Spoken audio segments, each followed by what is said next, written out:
হঠাৎ করে যখন শুনেছি বাসায় মেহমান আসবে, বাট বাসায় তেমন কোনো বাজার নেই, অল্প সময়ের ভিতরে কিভাবে মেহমানদারি করলাম এবং আপ্যায়ন করলাম সেটাই আজকে আপনাদের সাথে শেয়ার করব।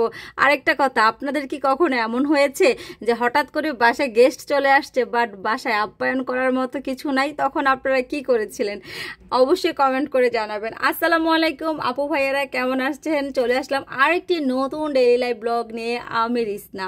তো যাই হোক, যেহেতু যখন ফোন দিয়েছিল তখন 10টা বাজে, তা আমাকে বলতেছিল যে আসবে। আমার তো মানে তখন মাথায় পুরো আকাশ ভেঙে পড়ছে, কি করব। তাড়াতাড়ি করে মাংস ভিজালাম, বড় বড় ইলিশ মাছ ছিল সেটা ভিজালাম।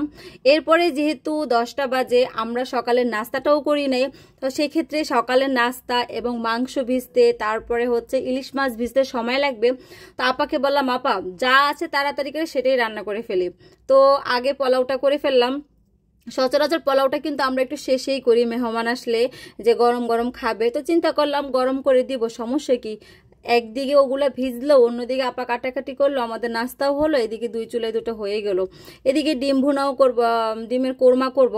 আর এদিকে আমার বড় ছেলে সকালবেলায় স্কুল যাওয়ার আগে ওর নিজের জন্য পরোটা এনেছিল, আমাদের জন্য এনেছিল। মাঝে মাঝে এরকম হয় যে বাসায় কেউ আর রুটি খেতে চায় না, পরোটা খেতে চায়। তো সেদিনটা হয় কি, রুটিটা না খেয়ে আমরা পরোটাটাই খাই। তো এইদিকে হচ্ছে আপা ইলিশ মাছের ইয়াটাকে আইসগুলা আমাকে পরিষ্কার করে দিচ্ছে, আর আমি হচ্ছে কোরমা করব।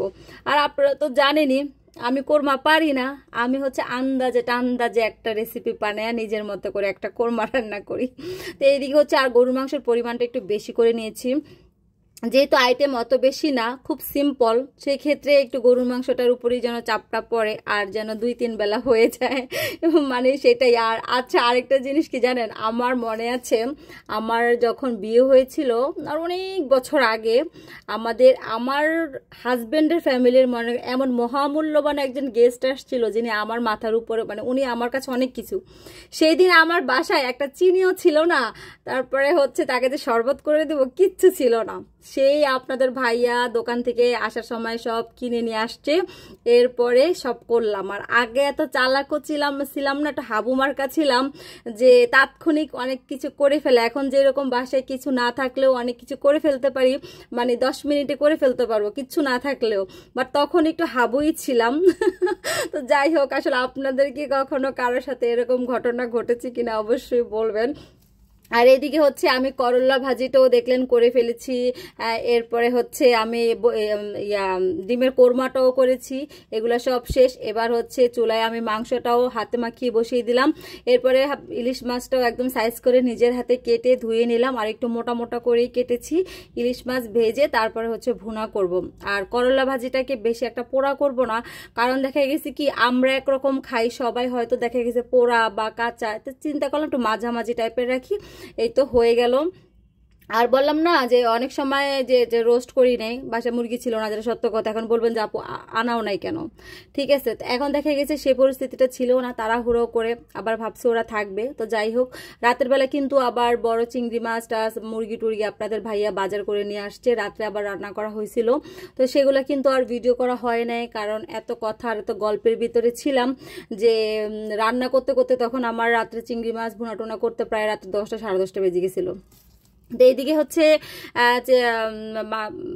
মাছটাকেও হচ্ছে ভুনা করার জন্য মশলাগুলো কষিয়ে নিচ্ছি, আর আলু দিয়ে গরুর মাংসটা রান্না করব। আর মানে খুব দৌড়ের উপরে, এটা হচ্ছে আমার একটা স্বভাব, মানে এটার জন্য আপনাদের ভাইয়া আমাকে অনেক বকা দেয় যে মেহমান বাসায় আসার কথা শুনলে আমি এইরকম হুলস্থুল বাজায় দেই বাসার ভিতরে, মানে তাড়াহুড়ো করে আমার কাজ শেষ করতেই হবে এই টাইমের ভিতরে, মানে যা আছে তাই। ঠিক আছে, তো এটার জন্য প্রায় আমাকে বকা দেয়। আর শুধু বলে আমার আম্মুকে যে আমার 2 ছেলের বিয়ের সময় যে আপনার মেয়ে আমার কি অবস্থা করবে, এটা ভাবলি আমার মাথাটা এখন ঘোরে। তো যাই হোক, ওইদিকে হচ্ছে আমার ইলিশ মাছ ভুনাটা হয়ে গেছে, আর এদিকে গরুর মাংসটা হয়ে গেছে। আমি এখানে শুধুমাত্র 7 করা দিয়ে দিব। আর সেদিন তো আপনাদের সাথে রেসিপিটা শেয়ার করেছিলাম, তো সেদিন দেওয়ার পরে অনেক দিন পরে দিয়েছিলাম, সবাই দেখলাম যে বাসায় পছন্দ করলো। তো আজকেও সেদিনও চিন্তা করলাম। এই ভিডিওটা কিন্তু গেস্ট আসছিল আরও কয়েকদিন আগে, অনেক আগের ভিডিওই বলতে পারেন, আর আগের বলতে 1 সপ্তাহ আগের ভিডিও। এই তো একদম অল্প সময়ের ভিতরে প্রায় 1-1.5 ঘন্টার ভিতরেই আমি মাছ ভেজে ভুনা করলাম, পোলাও করলাম, ডিমের কোরমা করলাম, গরুর মাংস, ডাল, তারপরে হচ্ছে করল্লা ভাজি, আলহামদুলিল্লাহ। সালাদ তো ছিলই, যতটুকু যা পেরেছি সবাইকে নিয়ে একসাথে বসে গল্প করে খেয়েছি। আমার মনে হয় আপ্যায়ন বেশি করার থেকে আন্তরিকতাটাই বেশি জরুরি।